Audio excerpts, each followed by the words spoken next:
I remember thinking to myself, what was with these goddamn bats? They look like those giant creatures from Pitch Black. But no, I snapped myself out of it. Concentrate on the film, man. I didn't know why they'd ask someone like me to play a drug addict. I'd had no experience, either as an actor or a drug addict. So, I decided to take the method approach. I'd take the drugs for real, I thought. Why not? This is day 2. I've had no sleep, and I'm going strong on acid and mescaline. As it's my first time, the drugs have hit me hard. My brain doesn't seem to be communicating with my spinal column. I've had a similar feeling to this before, after 8 pints of beer, but nothing to this magnitude. As I pass people on the street, I try in some strange way to converse with them, not understanding why they can't understand me. I felt certain I'd need some more experience with heavier drugs if I'm going to get this part.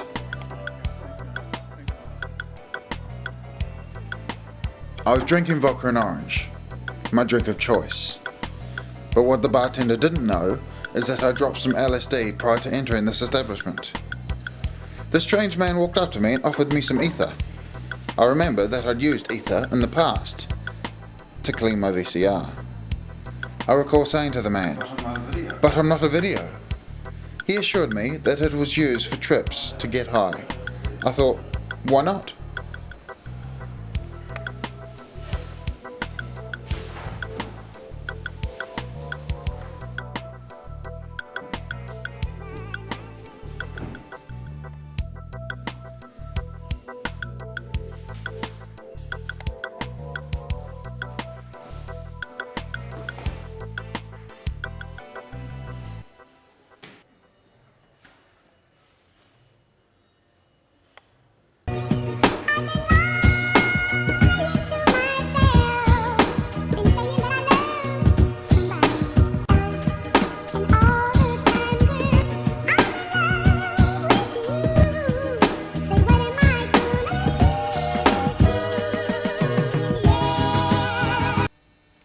I woke up suddenly, face pouring with sweat. I went to stand up. My footing was uncertain. I had absolutely no idea where I was. I made a dash for the front door. The top half of me was working fine. My legs, however, were about 5 minutes behind the rest of me. It was as if my spinal column had gone on holiday.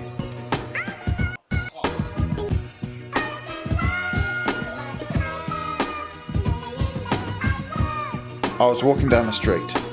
Well, it couldn't be called walking.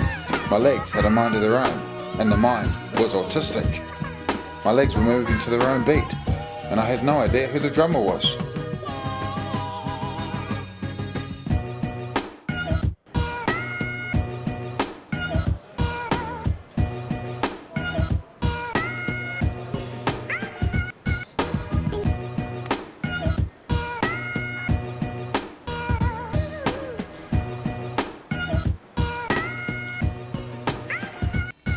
It's been 4 days without any sign of sleep.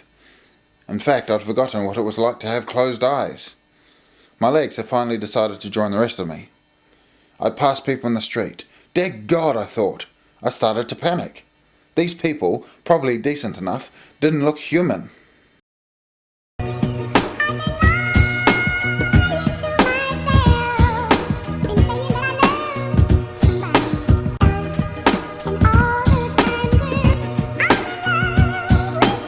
Well, I'd like to be able to tell you what day it was, but the truth is I'd just lost track. The ether and mescaline was starting to wear off, which didn't seem to bother me, as I was seeing flashes and tricks of light. I was uncertain whether or not this was the drugs, or just the fact that I'd been at least 3 days without sleep. I couldn't take the risk, so I went in search for some more drugs.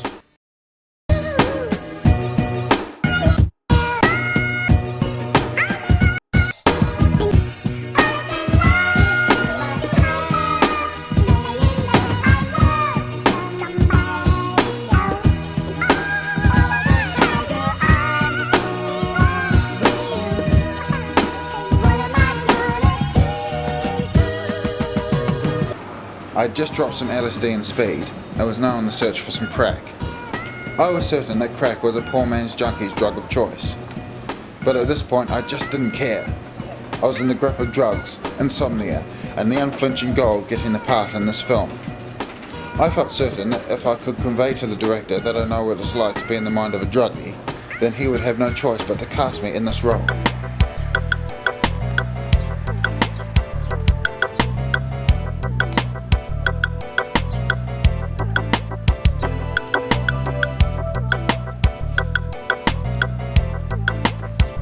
I was looking for the director. This was my audition day. I needed to make a good impression. Suddenly, I started freaking out. It seemed like all my senses were incredibly heightened. I could hear what people were saying a mile away. Or so I thought. I was almost convinced that this had nothing to do with my week-long drug binge, but had everything to do with the fact that I hadn't slept in a whole goddamn week. It had worked. I was in denial.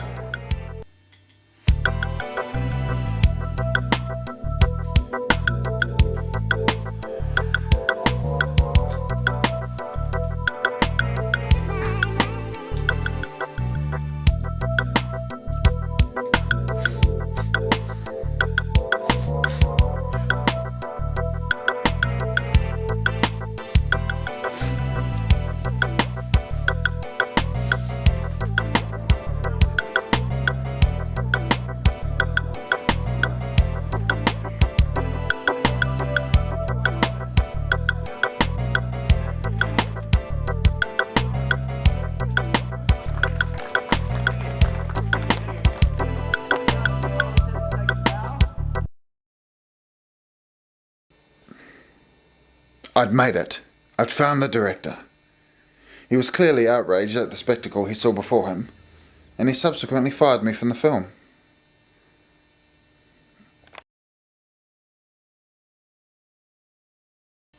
So that's it. That's my story. It's a cautionary tale, but not against drink, or drugs, or even going 7 days without sleep. It's a cautionary tale against method acting.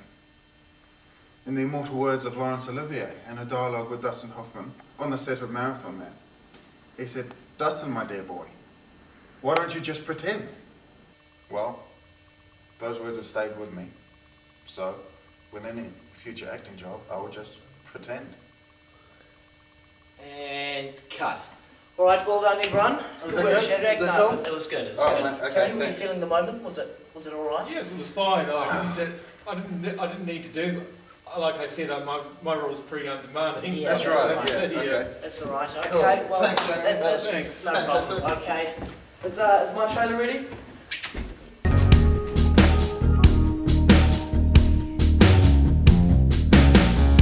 Mississippi in the middle of the dry spell. Jimmy Rogers and Victrola. There was madness in any direction. At any hour. You could strike sparks anywhere. There was a fantastic universal sense that whatever we were doing was right, that we were winning. And that, I think, was the handle. That sense of inevitable victory over the forces of old and evil. Not in any mean or military sense. We didn't need that. Our energy would simply prevail. We had all the momentum. We were riding the crest of a high and beautiful wave. So now, less than 5 years later, you can go up on a steep hill in Las Vegas and look west, and with the right kind of eyes, you can almost see the high water mark. That place where the wave finally broke and rolled back. Sorry, wrong film. Bound to drive you wild.